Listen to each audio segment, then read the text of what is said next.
Across the pond with Barry and Chad. Hello, Barry. I'm enjoying watching you do a little waltz or something to our intro jingle. We've passed the festive period. We've passed Christmas. It's all just flown by. And like nothing else, we are in this crazy what the actual F moment where we are about to record our New Year episode. Just insane. The very last one for 2020, Chad. A year that has blown everything out of the water. A year that we will never forget for the rest of our lives.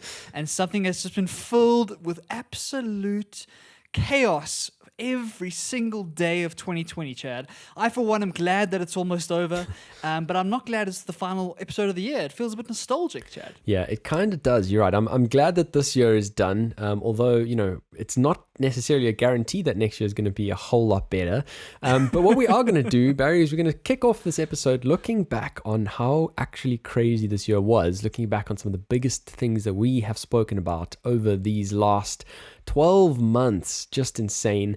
I know you were looking at that list asking me earlier, are you sure we've covered everything? And, I was kind of wondering, Barry, do you think that list is too short? Like, do you want to add extra things on? Can anything worse have happened in 2020? Chad, it's one of those things, though, that so much crazy stuff has happened that it's very easy to forget like a ginormous news story that gets buried back in March or back in April because of how much crazy stuff has happened this year. And so I wanted to make sure I wasn't missing something very, very big that the viewers and the listeners would catch up on and say, hold on a minute, why didn't you talk about X, Y, and Z?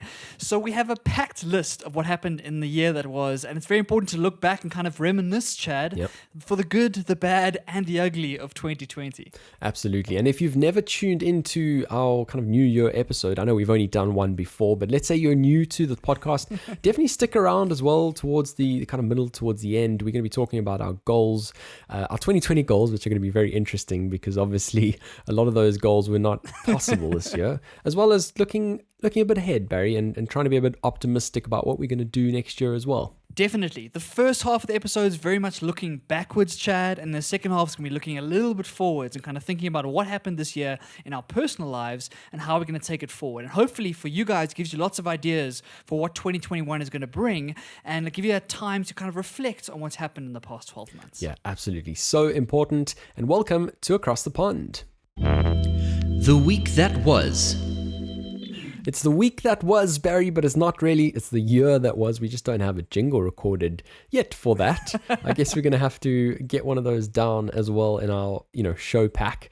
But like we said, crazy year. I don't know how we're going to start with this list of some of the biggest stories of the year. I mean, let's kick off right at the beginning, Barry. Let's talk about the Australia wildfires. Now, these are fires that happen every year, but obviously, as we remember this year, towards the beginning part of the year, it was just absolutely insane. Almost half the country was up in flames, kind of at the exact same moment in time. It was widespread completely across Australia. We're not talking about just one sort of cluster or one particular area, but it was completely widespread. And just looking back at that again, we seem to have forgotten about it, but a crazy story this year.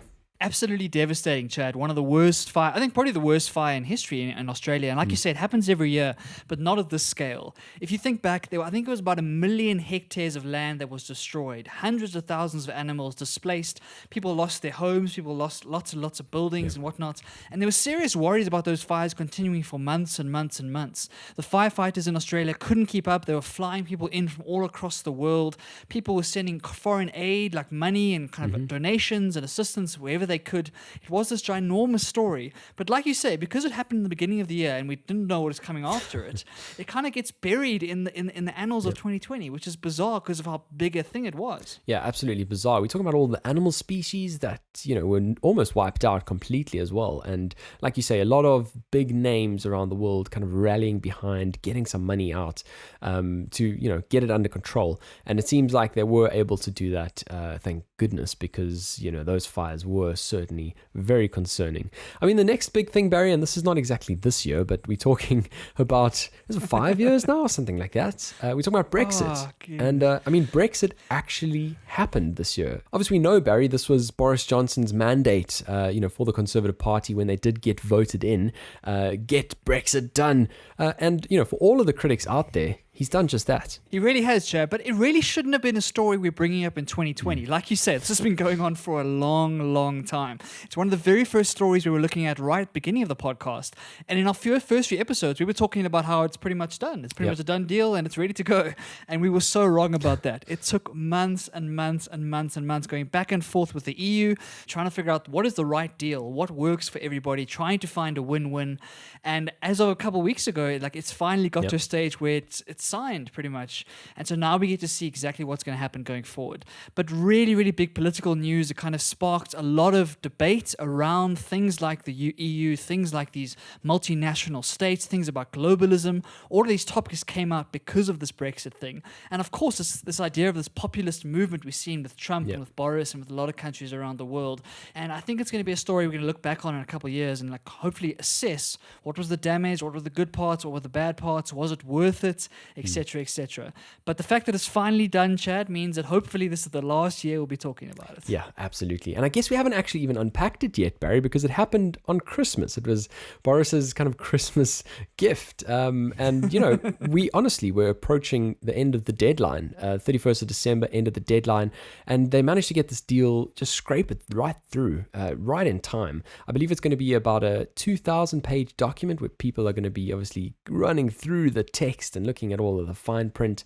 But it's a very interesting deal, it seems. It leaves some room for kind of fail-safes if either one of the party ever at any stage feels like they're kind of, you know, getting hard done by. It leaves the door open for arbitration and all that kind of stuff. And I guess that's kind of a modern way of putting a deal together where all sort of possible outcomes are not exactly laid out on a page. It's certainly good for lawyers, Chad. It's certainly good for lawyers who like to make their money off this sort of thing. And I think that we're going to see lots of disputes and lots of like tweaks going forward because, of course, you can never really foresee all of the externalities and all of the potential outcomes of this sort of deal. And so they try and leave as much breathing room as possible so they can adjust and adapt as they go.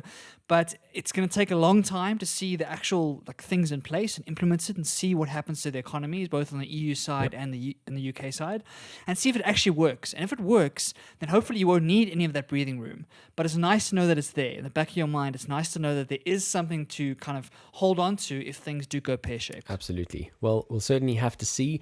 But at least we can get some certainty and, you know, that British pound can now stabilize somewhat, Barry, because people haven't known really what is going to happen with it. It's been kind of fluctuating with every single little hint of Brexit news and concerns, etc. So luckily we have some certainty, we have some stability, always a good thing.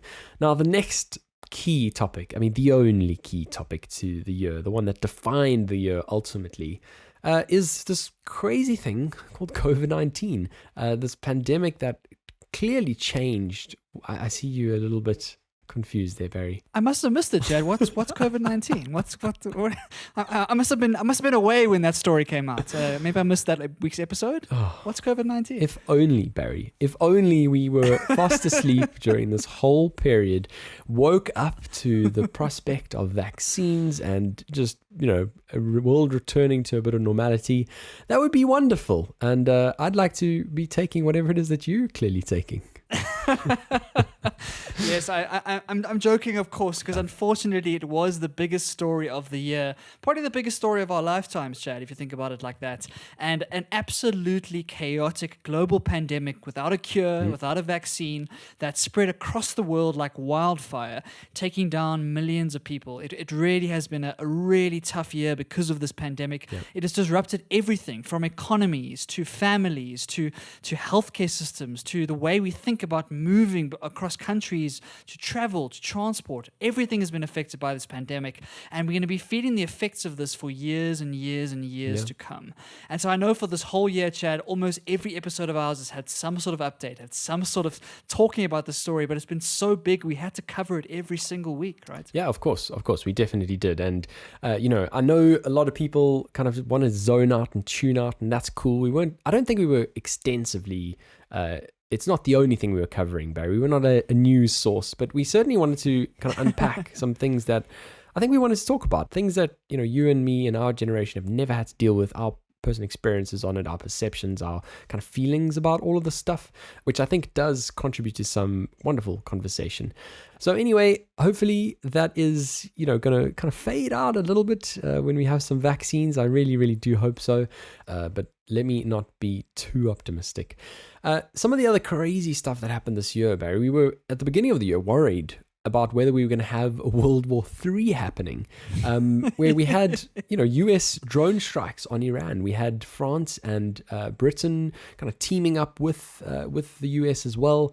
It certainly was some crazy, interesting times. I can't believe I nearly forgot the story, Chad. It was so big at the time, and everyone was talking about this idea that this was going to be the start of World War III. Like Iran were going to kind of respond. And as far as I remember, they killed a general by the name of General Soleimani in Iran with this targeted drone strike that was very precise and kind of gave you a little glimpse of what the future of warfare is going to look like.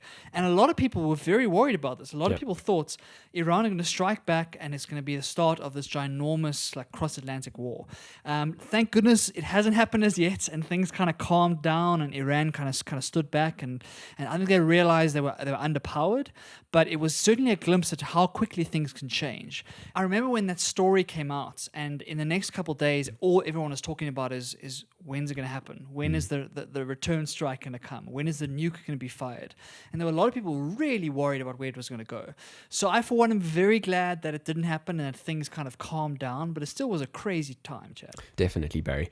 And it's just crazy, I guess, looking back on that. And I suppose we've seen, this constant warfare happening in the Middle East. And there's always, some sort of conflict going on that we kind of zone ourselves out of. But because of the fact that we had the US and France and Britain all involved in this, for me, certainly in my lifetime, it feels like it was one of those moments that had some crazy potential to kind of, like we say, replay all the stories of, generations above us who did have to live through world wars. Especially because the commander-in-chief was a man by the name of Donald Trump. Yep. And no one knew what to predict from him, right? If Iran struck back, no one knew what he would do.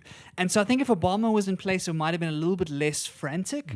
But the fact that Trump had his hands and his fingers on those nuke codes, everyone was very, very worried. So yeah, a very, very high-stakes time. Lots of diplomacy was required. Lots of kind of damage control was required. The US obviously got what they wanted out of it. They kind of came out on top. But it was a very, very much on the knife edge for a long time there. Yeah, absolutely. Now, something we briefly discussed last week, Barry, Megxit, a word that you had not heard of before, and I'm glad to have shared it. Did I spell it right on the show notes? That's what I wanted to ask. I think you have, to be honest. You spelled it Megxit. I think that's right. I don't know how you can leave out the G. I mean, it kind of just loses its flow without the G. I was wondering if you needed the H there, because isn't her Meghan? So is it Megxit? I don't know. That's just complicating things, Barry. But yeah, another thing that we really don't see too frequently, in fact, if ever, some royals actually wanting to step away from the family and wanting to become independent financially and start seeking out some commercial work. And, there was quite a few little ugly nuances within this. Some statements from the palace. Obviously, the Queen not too pleased with a lot of the things that they've done, and some opinions even offered on US elections, all of that kind of stuff. Things you do not expect from royals. But yeah, we did have to deal with Megxit this year. Yeah, definitely. I think a lot of the controversy came, of course, is because Meghan Markle was this very popular actress in US TV shows. She wasn't the typical royal princess, if that makes sense. And so that was always a little bit controversial. And then they decided to kind of get up and leave, right? And for anyone born into the royal family, you're born into this role from the time that you are born. And you don't really have much choice. You kind of grow up as a royal and you get told what to do, and you find your place in the family and you do what needs to be done. And this is the first time that royal family members, very, very close to the Queen, have decided they want to go their own way. And yeah, they've now left the royal palace. They're now doing their own thing. We talked about their podcasting. We talked about all their charitable stuff. They really are trying to become individuals in their own right without the royal family. Like you say, be able to stand on their own 2 feet and do what needs to be done in that sense. And so a really big change for the power of the monarchy in the UK. Of course, if this thing really damages the monarchy because people start to wonder, oh, wait a minute, you actually can leave. It's not like you're some preordained thing just because of the bloodline. Yeah. You can choose to make your own decisions. And so the monarchy has been losing relevance over the past 100 or 200 years, and it continues to do so over time, unfortunately. And I think one of the reasons for that is things like this, Chad. Yeah, absolutely. And let's not forget, Barry, about some of the other complications with them moving. We were talking about security and obviously astronomical amounts of money for their security. Statements coming out from, Justin Trudeau in Canada, and Trump also kind of preempting some of that security costs. Obviously, that kind of discussion is not going to completely go away, but hopefully now that they have some means with all of these contracts coming up, they could maybe fund it themselves. Yeah, hopefully so. I mean, they can't have it both ways, right? They can't leave the palace and then still rely on the palace for help and assistance and whatnot. So, like any 18-year-old who's leaving their parents' house and needs to go and figure it out on their own, Harry and Meghan need to do the same thing. And so, however they do it, use their influence, use their charm, use kind of the popularity they have around the world, and make it in a way where they can take care of themselves completely. And that will then properly sever those ties and mean there's no weird gray area between the two. Yeah, 100%. Now, Barry, some other crazy stuff happened this year, and we're talking about technology companies, big tech giants that affect all of our lives in pretty profound ways, finally being kind of scrutinized a bit and being brought into Congress to answer some very important questions. Yeah, the very first time these companies had the spotlight put on them and they've had to kind of be accountable for what they've become, right? These companies that we're talking about are, of course, Apple, Amazon, Facebook, Google, those sorts of giants that have become bigger than countries. Some of these guys have got immense power and immense influence around the world. And unfortunately, the way the world is kind of shaping up, there's been a lot of talk about, is social media damaging for the environment, for the economy, for people's psychology, etc., etc. These big companies who are kind of selling these targeted advertisements, what happens because of that business model, the privacy conversation about who should own this data, where should the data sit. All of these discussions finally came to a head with the US Congress calling these big CEOs into these fancy olden rooms to sit and talk about the future of the technology and the future of regulation. And unfortunately, I don't know how much progress was made because a lot of the congressmen didn't know enough about what they were trying to regulate. So in some instances, it was quite comical watching some of the questions that were asked and some of the responses given. But hopefully it's the first step of many to figure out how do we make sure these companies are working in the interests of the public and not just making as much money as they can and running away with it while destroying democracies and while destroying kind of the way people act in their real lives. And so hopefully, Chad, it's the first of many, but a very, very big step in the right direction to try and regulate these guys in a way that makes sense for everybody. Yeah, I do definitely think it's the first of many. I think there's been so much extra discussion in this arena that we haven't really heard before. Everyone was kind of just blindly punting the benefits of these platforms without actually thinking about the consequences. And I think some of the documentaries, some of the books we've read this year, a guy that you focus a lot on, Barry, Tristan Harris, is certainly starting to kind of spread his message out there. I saw he was even on the Russell Brand podcast. So definitely reaching new audiences continually. And I think every single person who does hear some of these perspectives and views will certainly start questioning what it is that they're getting from these platforms, and ultimately whether the current sort of free reign that they have is okay. Without a doubt. And I think it's one of the things we're going to continue to cover here on Across the Pond because we're both so passionate about this thing is what is the ethical implications of this technology? Technology is not good or bad. It's neutral. It depends on how we use it. And so we've had a lot of discussions about how in your personal capacity, how should you be using your technology in a kind of a country or kind of macro capacity? How should countries be regulating this technology? There's so much meat on these discussions and it's brand new. These companies are not hundreds of years old, right? They're only been born in the last little bit. And so we're still trying to figure out what is the best way to do it for the world and for the people who live in it. So lots more to come on this story, Chad, but a big first step here in 2020. Yeah, I do definitely agree. A massive, massive step. May it long continue. Now, something else really quite noteworthy that happened this year, Barry, and it's not something that just happened this year, but I think we had an extra level of scrutiny on it because of the fact that everyone is at home and there were really a few stories that kind of crescendoed into this massive campaign, awareness campaign, I would say, as well, around the world. I know a lot of my friends were getting educated really about some of the plight that black people are having around the world. And we, of course, talking about George Floyd, the tragic killing of him, And of course, the hashtag Black Lives Matter campaign that really was a global campaign, but of course kind of centered itself in the US. Yeah, Chad, it really was a very catalyzing moment for some of these discussions that have been happening for years and years and years. This racial discussion has been happening for a long time. And in some cases, very little progress has been made. There's been a lot of frustration and a lot of anger towards the fact that these systems are still set up in ways that kind of discriminate against large portions of the world. And this moment, this one moment of this video that went viral of this policeman kneeling on George Floyd's neck, eventually killing him, went absolutely crazy, because it was that catalyst that everyone started to say, hold on a minute, this is so blatant, this is so in my face, how can I not bring this up? How can we not talk about this? And it kick-started, like you say, this movement across the world. Black Lives Matter has been going for a long time, but this was their moment in the sun. This was when things really came to a head, and everybody, no matter where you were in the world, you knew about the story, and you were forced to confront some of the realities in this idea. Very controversial, of course, in the way that the Black Lives Matter protest kind of unbanded itself. There were some violent aspects, there was some looting, there was all sorts of craziness going on. But at the end of the day, the underlying discussion that needed to be had was very, very important. And like with the previous story, Chad, hopefully this is the first of many of these sorts of discussions. As we fight for a fairer world, we fight for a world where your skin color does not matter, where it really should not impact the quality of your life or the opportunities that you're afforded. And this kind of video, I don't think, if you've seen the video, I don't think you'll ever forget it, Chad. Yeah, I completely agree, Barry. That video certainly had a massive, kind of profound impact on me this year.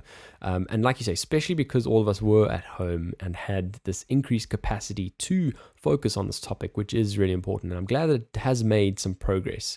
But like you say, the extra challenges of having social distancing in place and all of these kind of rallies and all that kind of stuff, certainly not the most ideal time for this to have happened, but better late than never. And like we said, it's some positive progress getting in the right direction, which is the most important thing.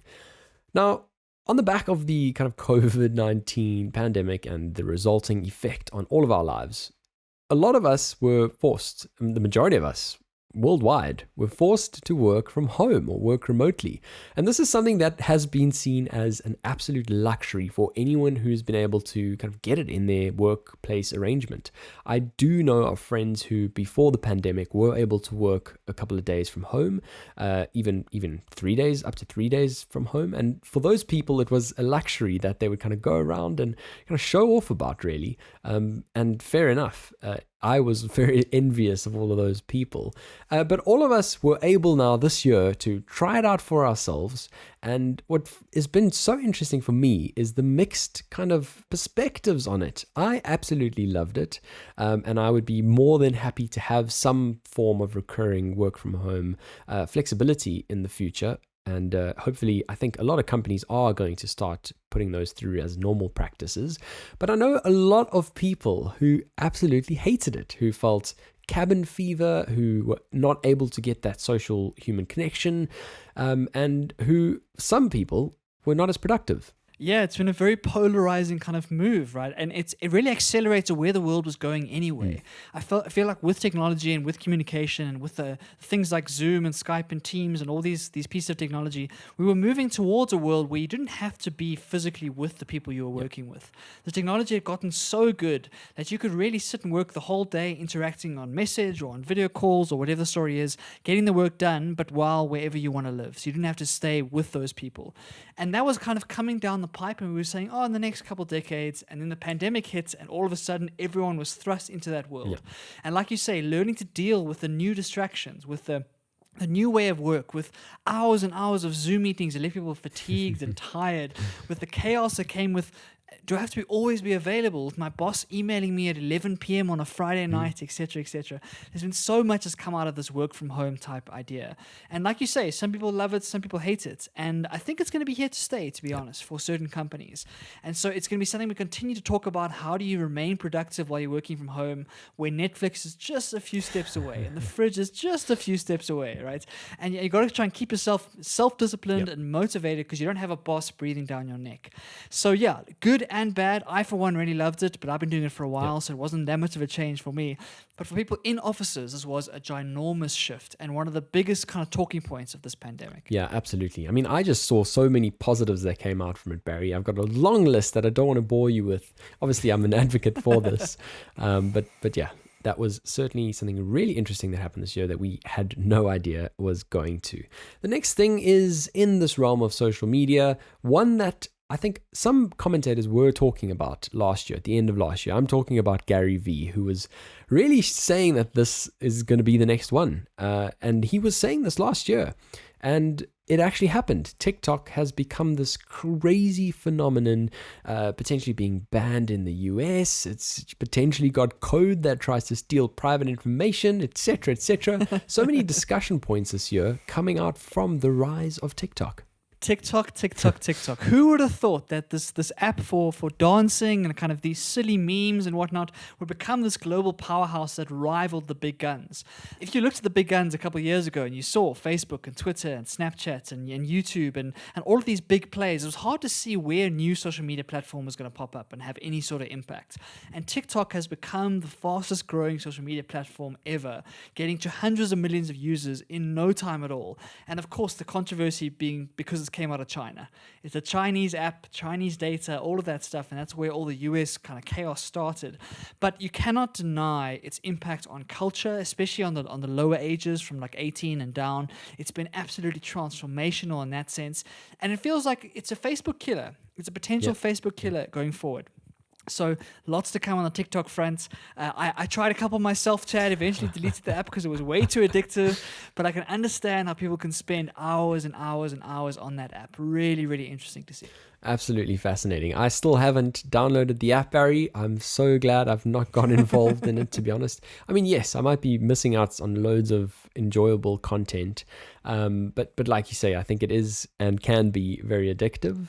And I mean, it just is an interesting discussion point that this short form video media has become kind of a medium now that we have internets that are so much faster.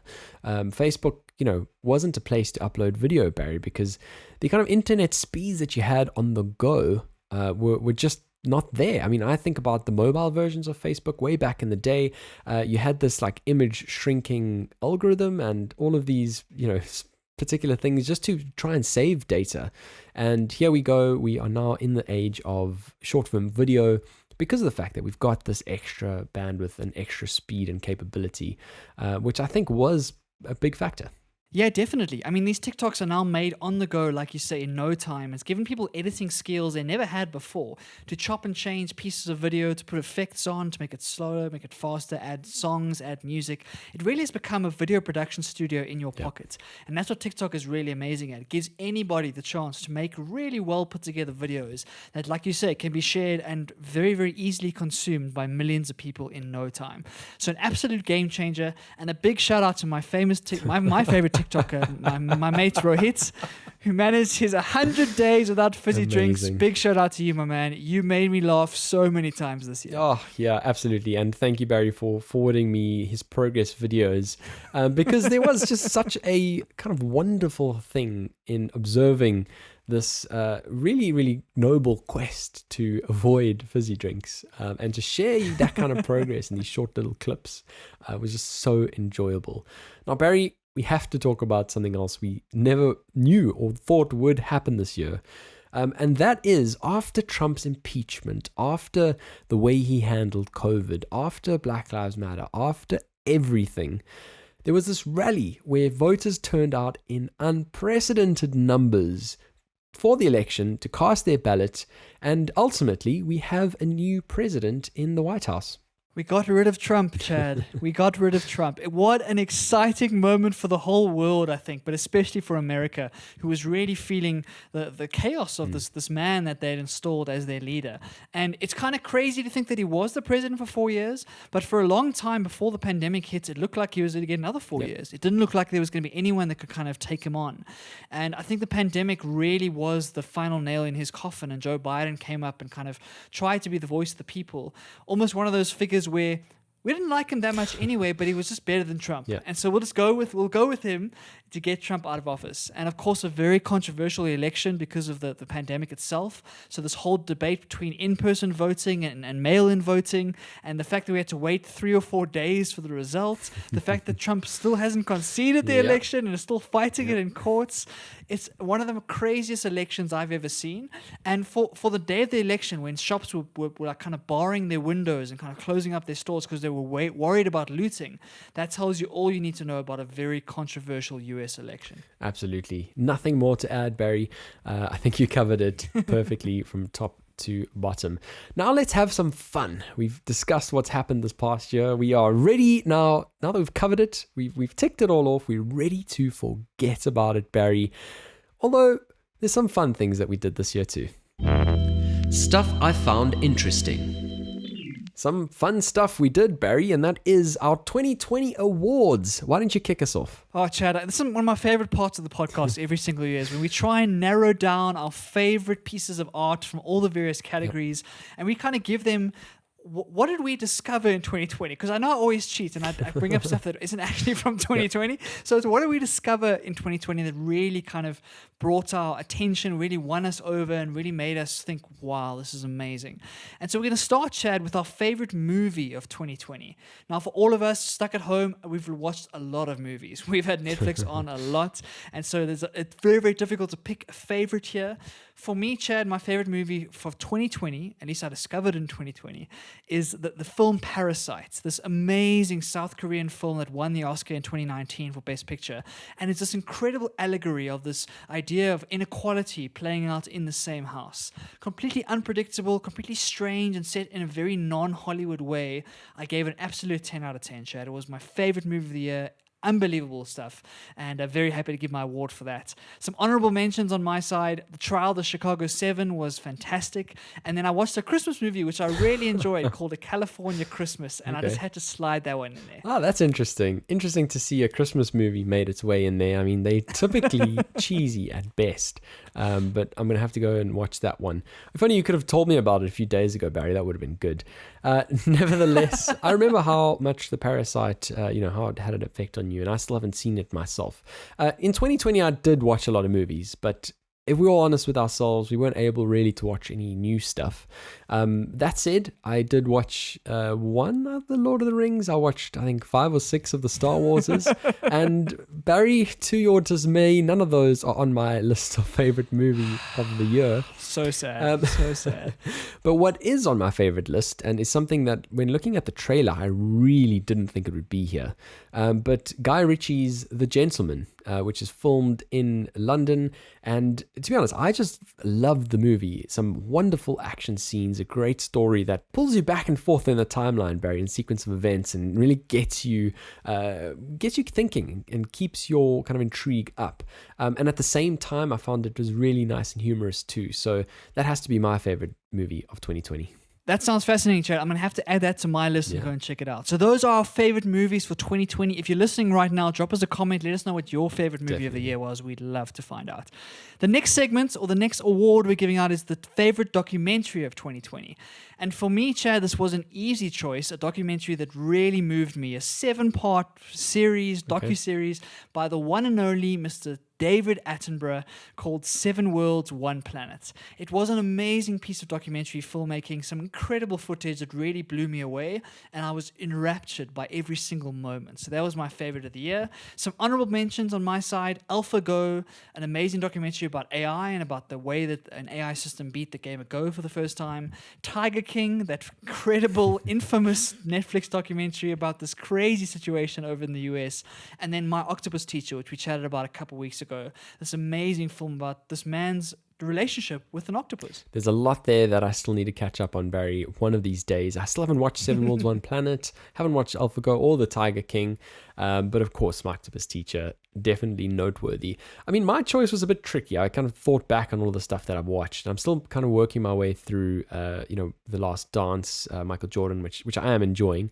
But I think just for the feeling that I got from watching this, the level of inspiration that came with it, and kind of just the intrigue, really, at this peek behind the curtain in what life is like for an artist.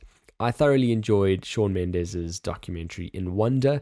My honorable mentions will be My Octopus Teacher and, of course, A Life on Our Planet, which was the follow-up to Seven Worlds, One Planet by Sir David Attenborough. And that, again, was just a wonderful kind of call to arms, really, thinking about the way that we are treating the planet. And, I certainly was impacted by it. Amazing. Moving on to TV series, and TV has gotten so good in the past couple of years. It's really hard to make a call like this. I think all of us have got our favorites that we will live and die by, and we kind of talk about it across the dinner table. For me, my favorite TV series of 2020 is undoubtedly The Queen's Gambit, a series that kind of came out of nowhere, a show about chess of all things. You could wonder, how is this going to be entertaining? But boy, is it fascinating. This amazing story about this female chess player who kind of starts as a prodigy at 9 years old and grows up to be the number one chess player in the world, beating all of the men in her path. A really, really fascinating series, and I loved it to bits. Very close behind is The Crown, a personal favorite here and across the pond, and then also Sex Education, a very a delightful show that I've really enjoyed over the past couple of weeks. Yeah, how about you, Chad? All really good choices, Barry. I haven't watched The Queen's Gambit yet, but did thoroughly enjoy Sex Education too, and potentially enjoyed The Crown because of kind of getting to know Gillian Anderson in Sex Education as the mother of, I can't remember what his name is, but anyway, great series, highly recommend as well. I mean, my choice had to go to The Crown, Barry. I was really looking forward to that release. When I had realized that it was coming out in November, I was so excited. I was counting the days, and it didn't disappoint. I mean, I got through it in just over a week, binge watched the whole thing. It didn't disappoint at all. So that's our favorite TV show covered and ticked off. Next up, favorite artists. Oh, yes. Favorite artists. What kind of music do we get up to in 2020, Chad? This one, it took me about 4 milliseconds to answer this question. Of course, all of my friends and family, they make fun of me the whole year about it, about how obsessed I was with this one man from the UK, a man by the name of Jacob Collier. This incredible multi-instrumentalist that I discovered in 2020. And honestly, Chad, it's one of the best things for me that's come out of this year. For a year filled with drama and loss and grief and heartache, this music really kept me alive and kept me going. Finding out about his stuff, learning about him as a person and as a musician, and listening to his stuff on repeat all the time. So for me, my favorite artist of 2020 is Jacob Collier. Some honorable mentions go to Lewis Capaldi. I really loved his newer stuff. And then Shawn Mendes, of course, the album that came out quite recently that we both loved, Chad. Nice, Barry. I mean, when I was looking at your choice, I was almost swayed. But then I realized that, and I just can't forget, the pre-pandemic experience that I had with probably my favorite artist of this year, and that is Phineas, the brother of Billie Eilish, who I was privileged enough to watch live at an exclusive, very intimate performance at his record label when he and his sister were here for the James Bond tour, which we've still not seen the movie. Little sore point there. But yeah, I just couldn't forget about that, Barry. This year for me was definitely a Phineas year. If you've never listened to his stuff, definitely go and give it a try. Again, honorable mentions have to go to two of your choices, Jacob Collier and Shawn Mendes, with his Wonder album that he released just not so long ago. And then, of course, how can we not talk about Jacob and, his crazy amount of music that he released this year, which he's been nominated for a Grammy for. I'm in love, Chad. I've got a proper crush on him. Everyone knows that. And so one of the best things to come out of this year. And I'm looking forward to following his career going forward. I really do think he's the best artist in the world right now. And obviously I'm very biased. But that is my 2020 pick. And I think Phineas is a great choice as well. I was so jealous when you were sending me videos from that little intimate concert. And you saw how talented this man really is. I think a lot of people don't realize how much of his influence is behind Billie Eilish's music and Billie Eilish's success. And so to see him go his own way and make his own stuff has been super cool to see. And of course, Chad, you've covered a couple of these things, so that's really cool as well. So fantastic music in 2020. Yeah, 100%. Could not cover, me. Once I find an artist I love, I'm inspired to the level where I have to just put something out of theirs as well. My take on what they've released. Okay, we've now covered all of that stuff, all of the kind of typical media that we consume. How about reading, Barry, which is one of your favorite things to do? Yes, yes. So of course this is very difficult because I love books and I love all sorts of different types of things. So it's hard to pick a winner here, Chad. But for me, I ended up going with the very first Nigerian novel I've ever read that I found absolutely fascinating. A story called An Orchestra of Minorities by an author called Chigozie Obioma. It was this amazing story about grief and heartache, a very sad book, but this amazing redemption arc towards the end. And the language was so unique, it was so African, it was so wonderfully put together that I absolutely loved it from start to finish. And I think I finished it in like a day or two. Wow. That's how addicted I was to the story. Wow. So that was an amazing story, and I'd fully encourage anyone, if you want to try African fiction for the first time, it's a great place to start. Honorable mentions for me go to Thinking Fast and Slow by Daniel Kahneman, a book that came out like 10 years ago, but I finally got around to it this year. Really, really good like piece of psychology literature. And then another book called Figuring by Maria Popova, more kind of a poetry / scientific kind of inquiry into the history of science, which I really enjoyed. A very weird book. I think if you don't know her writing, you'll find it a bit strange, but I've been a big fan of her for years, and I was so glad to see her write something in a book form. How about you? Amazing. Those all do sound really good, Barry. I mean, I don't read not nearly as much as you do, but we're going to talk about our goals and all that kind of stuff. But I think my favorite of this year would have to be Malcolm Gladwell's Talking to Strangers, which, like I explained on this podcast, was a very different kind of book. It was kind of an assembly of case studies that eventually tied full together and had this underlying narrative. But I guess just the case studies alone, a fascinating look into human psychology and our propensity to trust and, that skepticism and the dangers of pushing it too far. And what can happen ultimately if you do. You can never go wrong with Malcolm Gladwell. His writing is amazing. And so I haven't read his latest one, but I've read everything else he's ever written. And I think it's a great choice. I need to get my hands on that one. The final award for 2020 goes to our favorite podcast moments of the year. And Chad, when you have 58 episodes, there's a lot that happens. There's a lot of good, bad, and ugly throughout the whole process. There's a lot of stuff that the audience never sees because it's behind the scenes. And we've poured our heart and soul into this project over the last little bit. And my favorite moments of the year, Chad, is a moment that I was starstruck. I was flabbergasted. I threw you completely under the bus. I was absolutely nowhere. And that's where we got the chance to interview a goat live on the show. Yes, you heard that right. If you missed that episode, what are you doing? Go and watch it right now. We interviewed a goat live on Across the Pond, Chad, and it was my favorite moment, even though I was useless. Oh, it was definitely a noteworthy moment. I remember waking up. We had to wake up fairly early, I think, for that one. I was also like kind of half asleep, wondering whether the goat was going to tune in on time. And it was kind of a bit of a joke of yours, I think, to mention that, maybe we should get one on the podcast. And I was like, Barry, you've said it, and we're going to do it. So I understand why that was your favorite moment of the year. Certainly an extraordinary kind of moment. I'd say my favorite moment for the year, Barry, would be us actually hitting 1 year. When I looked back at like our Spotify Unwrapped and looked at how much we've produced, how many kind of minutes and hours of content we've put out and done so consistently, that for me was really a rewarding moment. We actually realized that these, the hours that you spend week after week, are all worth it, and they do present in this wonderful archive of our stuff that we've put out there into the world. So that would certainly have to be one of my most noteworthy of this year. But it's been a hell of a year, Barry, and I guess we're just getting better and better, and looking forward to all of our episodes for next year too. Exactly. We just keep chugging along. As long as you keep listening and keep watching and keep giving us that positive encouragement that we love so much, we'll keep doing the show for you. And so for everyone who's joined us across this year, across 2020, joined our little show here, our little family here Across the Pond, we appreciate you guys.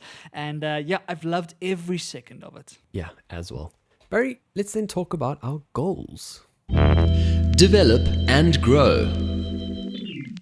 So as you will be listening to this, it will be the new year, which is crazy. We're recording this on Sunday night, Sunday the 27th, so we still got a few days as we are busy recording it. But as you're listening to this, you will be in the new year frame of mind. And with that in mind, we are going to kind of unpack some of our goals for this year. Some of the things that we had great intentions, but, really just weren't able to get around to. So, Barry, why don't you talk us through what your goals were this year? And then we'll obviously look forward. Chad, this is so funny to look at because past Barry had no clue what was coming down the pipe. Past Barry had all these golden ideas of what he was going to accomplish, and then 2020 just slapped us all across the face and kind of put us in our place. So a lot of these didn't really happen, to be honest, Chad. And so it's one of those things where it's hard to look back on them. The first piece was run my first marathon. That was going to be a big physical challenge of mine to try and run my first full marathon, and that obviously fell by the wayside. The second one was finish my master's thesis, and that's still not done. I was hoping to have it published in a journal by now, and it's still not finished. I don't have any good excuses. I've run out of excuses, Chad, and I have to get it done pretty soon. So I didn't get that done. The third one, though, was quite interesting, and I wrote here, launch artists and soldiers. Now, we haven't really chatted about it much on the podcast because I've kind of been building it in secret almost. I haven't told many people about it, but it's my new business, and it's a business I've been building over the past couple of months. And so I did actually accomplish this. I did actually launch, at least in a soft way, without going to the public necessarily. But that public launch is coming very early in 2021. Awesome. So that's very exciting for me. Nice. So that is one tick in the box for me, Chad, out of many. The next one was to start learning Zulu. Now, the way this phrased, I kind of did accomplish this, but I think it's because I wasn't specific enough. I did actually download an app. I spent a couple of weeks learning every single day, and I was doing 20 to 30 minutes a day, but I probably only did it for about a month in the middle of my lockdown and then kind of faded away. So I'll give myself a half mark because I did start technically, and I learned a couple words, but nowhere near enough to get any fluent. So that's something I need to work on going forward. But I really enjoyed that process. It just happened to be so many other things going on that it was hard to kind of dedicate that time and effort. And then the last one is something I failed at miserably, Chad. And this was to implement meal prep in order to eat healthier. Now, I am living the bachelor pad lifestyle where the fridge is always empty. You're always ordering takeout. It's not very healthy. And it's bad on the pocket and the wallet as well. And so my intention was to try and cook more and try and get better at meal prep so I didn't have to worry about ordering food and kind of spending all that extra money or just ordering junk and trying to eat more healthily. I didn't do that this year, and I think it's because COVID hit and all we wanted was that comfort food, that nice, warm, like well-prepared food that we ordered from whatever delivery app you used. So for me, Chad, I'm going to give myself 1.5 out of 5, which for 2020, I'll take it.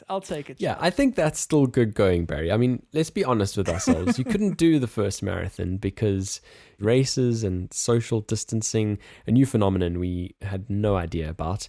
The master thesis, okay, fine, whatever. On all the rest of them, Barry, I think got to be easy on yourself as well. This year was insane. So to have 1.5, like you say, in this year, I think is good going. That's really good going. And in terms of the master's thesis, I mean, you did make some progress on it, some good progress on it. So I would award you another half mark there, Barry, because I'm feeling good. You're too kind, Chad. You're too kind. That's why I like having you my podcast host. Yes, I'll take it. 2 out of 5, and the master's thesis is going to be done soon, I promise. Now, Chad, we chatted about mine. I want to hear your scorecard. I want to hear what you said in 2020. Of course, you had some big moments that you were planning for this year that didn't happen, Chad. Yeah, I mean, you did really well, Barry, because if we look down my list and how many I've ticked off, it certainly isn't as good. So the first one was to get in shape by September for my wedding. And I had set a goal, a body fat percentage between 10 and 12%. Oh, how I wish that is what my current body fat percentage was.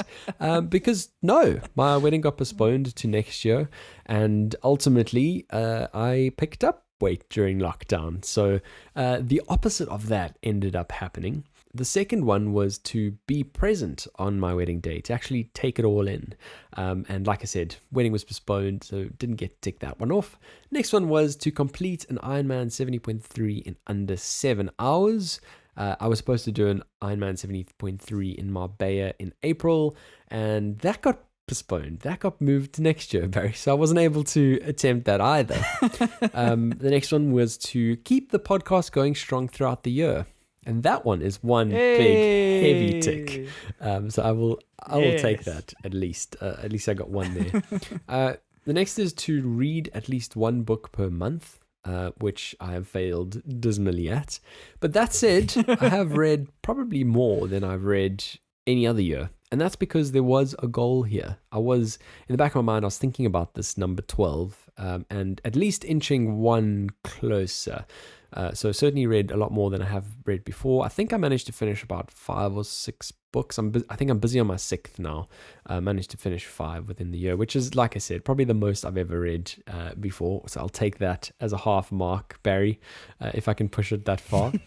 And then the last one was to find contentment in the work that I do. Now, this is obviously my 9 to 5. And to be honest, I think I have achieved that. I don't know if it is because of working from home and the extra kind of autonomy that comes with, but I've certainly enjoyed that, and I've certainly enjoyed working, which for a while I was struggling with. So, it's good to tick that one off. So, overall, Barry, I'm going to give myself kind of 2.5, but that is pushing it. I'll give it to you, Chad. I think the half mark for the books is fair enough. I think that reading 6 books a year is no mean feat. Like, a lot of people read 0 books a year, and so that is a big deal. So I know it's something you've been working on, and so I think 6 is a really good accomplishment. So I'm happy to give you the half a mark there, and I'm tempted to give you 1.5 for the podcast because for those who don't know, everybody, Chad is the unsung hero of this show. He is the man behind it all, the man who makes sure we all sound incredible, the man who makes sure I look incredible, which is a very difficult task to accomplish. And it's one of those things where without this man, this show would not happen. And so the podcast being strong for 52 weeks has a lot to do with Mr. Chad Sturley. So I'm going to give you an extra half a mark there, Chad, just because of how appreciative I am of all the work you put in this year. Oh, amazing. Thank you, Barry. I will take that, and thank you very much. I appreciate it. I definitely do appreciate it. Like I said, that moment of realizing how many kind of episodes we had got through, and to see that number on a piece of paper, it made all those hours worthwhile, because it is in that, sometimes within that edit room, it's not the most enjoyable thing in the world to do, but when you get those episodes out and you actually get some feedback from listeners as well, that is what makes it all worthwhile. So with that all in vain, Barry, we can now officially completely mark a blank slate to the brand new 2021. Bye-bye 2020. Bye-bye 2020. It's been real. We are not going to miss you. Goodbye. No. And on to the next clean slate. Okay, so we are in the new year spirit, Barry. New year, new me. Goals, development, kind of inching towards a better you. What are you going to be aiming for this year? Okay, so Chad, hopefully we won't be hit with as many obstacles as we were last year. So I'm hoping for a better scorecard for this year. So let's run through some of my 2021 goals. The first one is with my business. And now I've set myself a revenue goal that I've put on the sheet so that Chad can hold me accountable. I'm not going to announce the revenue goal because I think it's a bit weird.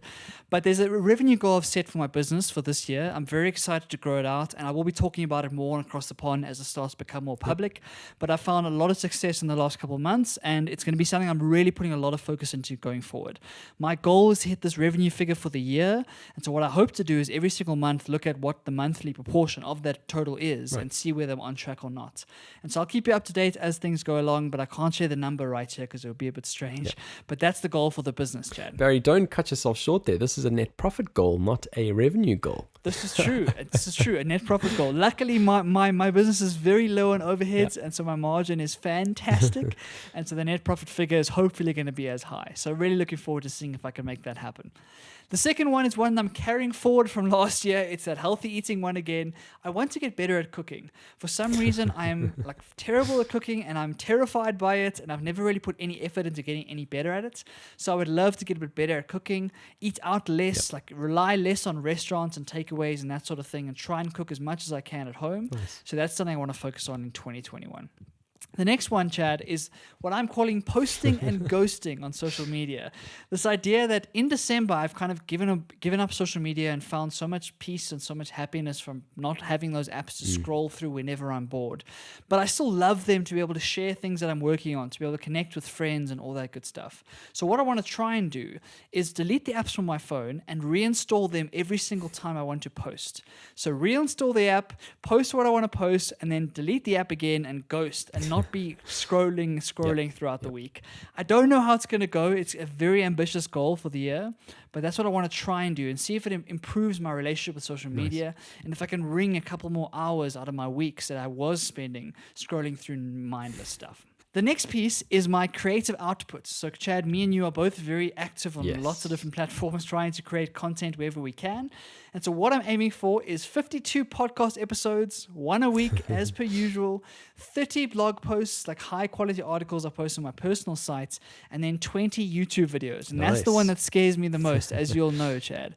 So, 20 is about one every 2 weeks. That number, 30 articles, piece of cake. 52 podcasts, piece of cake. YouTube videos is really out of my comfort zone. And so if I can get 20 in 2021, I'll be very chuffed. I should actually make it 21. Okay. 21 YouTube videos in 2021. Love it. That's what I'm going for. Okay. Then finish the master's thesis. We chatted about that. That has to happen this year. And then 2 pieces on kind of more develop and grow type stuff. The first one is focus on nurturing relationships. I feel like a lot of the quality of your life and your happiness depends on the quality of your friendships, the quality of relationships with your family, with your romantic partner, the quality of relationships with other humans in your life. And so I want to really focus on that and see how much effort I can put into nurturing those friendships, nurturing those relationships across the world, and see what that does for my own mental health, my own happiness. So that's the first thing. The second thing is what I'm calling intentionality with my time. So trying to be intentional with what am I going to spend my time on. When you're working from home, when you're working for yourself specifically, it's so easy to let your to-do list kind of control your day, and you end up doing the easy stuff and ignoring the hard stuff, because the easy stuff, you get the dopamine hits of, cool, I crossed that off, I crossed that off, I crossed that off. What I want to do rather is focus on what really matters, time block that time to make sure I'm working on the really important high leverage activities so that I'm not getting caught up in procrastination. And so that's my goal for my time management. If I can be intentional with the time that I spend, then that is an A+. So that is a full list, Chad, of very ambitious goals. I'd love to hear what you think, but that's what I'm going to be working on for 2021. I love them. I love that they cover the kind of whole spectrum that is Barry. I think you've hit the nail on the head here, Barry. And ultimately, I think there's loads more that we are both going to be talking about social media, and posting and ghosting your new strategy is one that certainly sounds wonderful. I looked back, I think even just yesterday, on my screen time, my weekly screen time, and to see the number of hours that you spend every day, you don't realize it because you kind of add in these 20-minute slots, and the amount of time that you're just completely wasting. You've got to get intentional with it, which is great. And yes, I'm going to hold you to those 21 YouTube videos, and hopefully we can get that spread out consistently through the year. I think it's a nice number, and I think I'm going to take from some pretty similar number, because I think once every 2 weeks does sound really very good. So that all sounds wonderful, Barry. Let me talk you through some of mine. I've copy pasted some from from last year's ones because they still apply. Wedding is happening next year in September, so I do want to get into shape for it. Again, I'm setting that goal of body fat percentage between 10 and 12%. I've been there before. It's doable. I just need to get disciplined with it, watch the diet, get in shape, do all that kind of stuff. The next one of obviously being present on my wedding day, I've copy pasted that, but I have kind of added in a little piece towards the end, which is taking in all of the build up, every single little piece of the build up, and fighting for the ability to switch off from work and other projects in the lead up. So when I'm on that plane, Barry, I need to be completely switched off from everything else and be 100% present on that wedding, and obviously connecting with family and friends when we're over that side and celebrating this wonderful milestone. The next thing, like I said, the Ironman 70.3 was rolled forward 1 year as well, so I'm still going to be trying to complete that in under 7 hours. Now, like I said, it's in April, and I have hardly done any training whatsoever. So I think it's a bit ambitious. I think my goal should rather be finish it, but anyway, I'll keep it there, rather to err on the side of ambition. The next one, to keep Definitely. the podcast going strongly throughout the year, which is similar to the one that you had. But I have added a second part here, Barry, and that is to significantly grow our audience. Now, I know you don't like this. You like thinking about the things that we can control. We can control rocking up, being present every single week and releasing an episode. We can't control the audience, but I really, really want as a goal to significantly grow our audience this year. I think we've got the potential. I honestly think our podcast has such a wonderful opportunity for growth, and I think it can touch lots of people's lives. And I want to do that this year, Barry. I really do. So that is on my list. The next thing, keeping the 12 books. I think this year I've got a wonderful selection of books to keep me company. I'm just going to read you through a few titles because I know you're gonna love it, Barry. Please. I've taken your Eleanor Oliphant is Completely Fine. I've got that on the shelf. Yes. I've got one called Lovely. Surrounded by Idiots, which seems like a very interesting one. It looks at the different personality types that there are out there, which looks very interesting to me. Jordan B. Peterson's 12 Rules for Life, which I've got. I've got Born to Run, Christopher McDougall, which you told me about as well.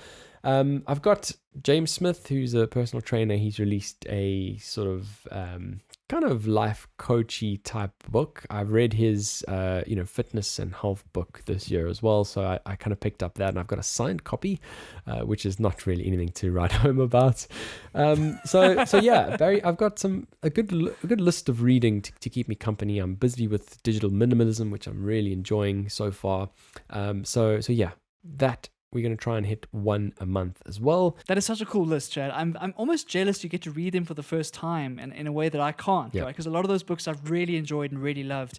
And I think you're going to find some of those ideas really cool. So I'm excited to hear about them in the next year as we talk about them on the podcast. Of course, the best ones kind of come up and bubble to the surface and across the pond. So I'm really excited about that. And just a quick note on the podcast audience. I think what we can control, Chad, is actually putting more effort into the marketing and putting more effort into distribution, right? So we might not be able to control the actual numbers themselves.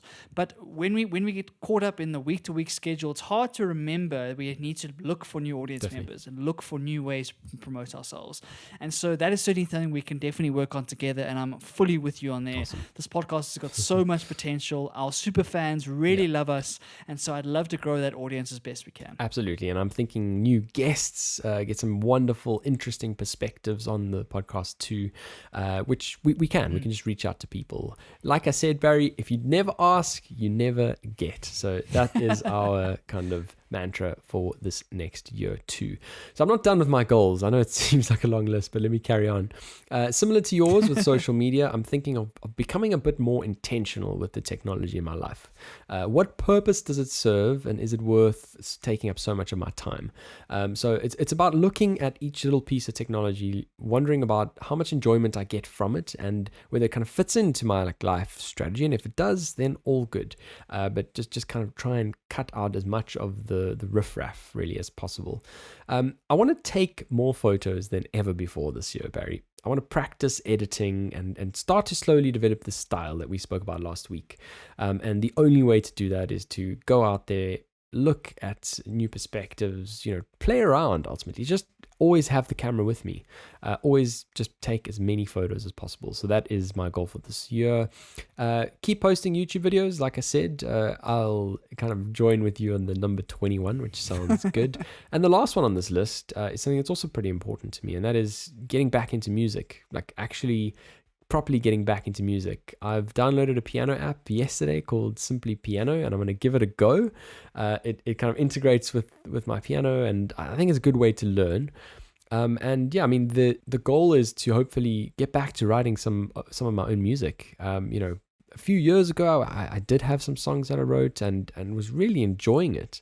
So getting back to that, and the last part of this goal, Barry, is to sing my heart out and kind of let yourself feel all of the wonderful emotions that come with musical expression. So that's my long list for this year. Hopefully it all happens. I love that list, Chad. It's so multifaceted. It's got a nice mix between the very ambitious and the very realistic. It's got a lovely mix across the creative stuff and more the personal stuff. So personally, I think that it's a great way to start 2021. And I think the most important thing for any of these goals, for anyone setting goals for the year, is that it can't just be a one and done thing. I think we often get into that. We get into the trap of setting goals right at the beginning of the year, and then we never look at them again because life kind of carries us away. And so it's important to keep coming back to them. So for me, I'm going going to try and get my goals printed and Nice. posted somewhere in my room where it's close to Yep. me, so I know every single month what I'm trying to accomplish. And hopefully across the pond can be this kind of accountability thing where we report back on these things over the year and make sure we are making the progress that we want to make. Goals are only powerful and they're only valuable if you actually do the work, if you actually get out there and do it. So I hope anyone listening and watching right now, go and set your goals for 2021. Try and pick ones that are just out of reach, that are out of your comfort zone to force you to grow as a person. And let us know what you think. Let us know what goals you're setting for yourself. We'd love to be with you on that journey. Because at Across the Pond, all we're trying to do is become better humans, Chad. You are 100% right. I think I need to print these out too, because I kind of forgot what some of these goals were when we got into the craziness of this year. And when literally last week we're talking about doing this episode, I was kind of, where are they saved? Like, what were they? So yes, it's important to print them out. It sounds ridiculous, but the more you're looking at this, the more it's in the back of your mind, and the more you're going to take action on these things that you set for yourself for this year. So that's a very, very important thing to do too. Barry, we've gone a bit over time, but worth it because it was a special edition episode, one that we absolutely love. And again, thanks for a wonderful episode. Of course, Chad, the very last one of 2020, a year that will go down in history as an infamous year where the world was completely turned upside down. But one thing that has stayed constant and one thing that has kept going throughout this year is Across the Pond comes out every single week, rain or shine, no matter what's happening outside. And I'm very proud of that. And so I'm looking forward to 2021. 2020 was a tough year for everybody, but hopefully 2021 is that year of redemption, that year of getting back to some sort of normalcy, that year of tackling those things that you weren't able to tackle in 2020. And for everyone listening and for watching, please let your friends know about the show. If you want to help us make one of our goals come true, there are lots of people out there who would love these kind of conversations and love these topics. So please share it with those people. We'd love to reach them. We'd love to hear from you as well as to what you want to see in 2021. Are there parts of the show you'd like to see more of, less of? Do you have ideas of guests? We are open ears. We are listening to you guys, and we'd love to hear what you think. Yeah, send us a voice note. In every single one of our episodes is a tiny little link you just need to click on. It'll take you to a browser window and you can record a voice note that'll come straight to us. Ask us a question, just give us some thoughts. We want to hear from you. That's what this is all about. Thanks again for listening, and we'll see you next week. Pond, across the pond with Barry and Chad.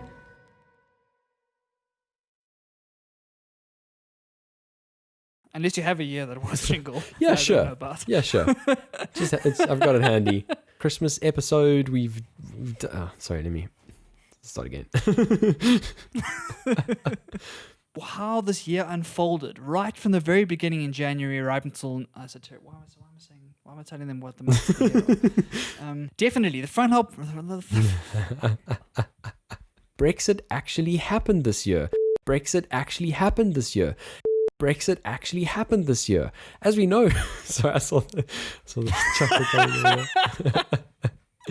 I love when you do that. I love it. It's the greatest. Bit of news coming out of the story. So,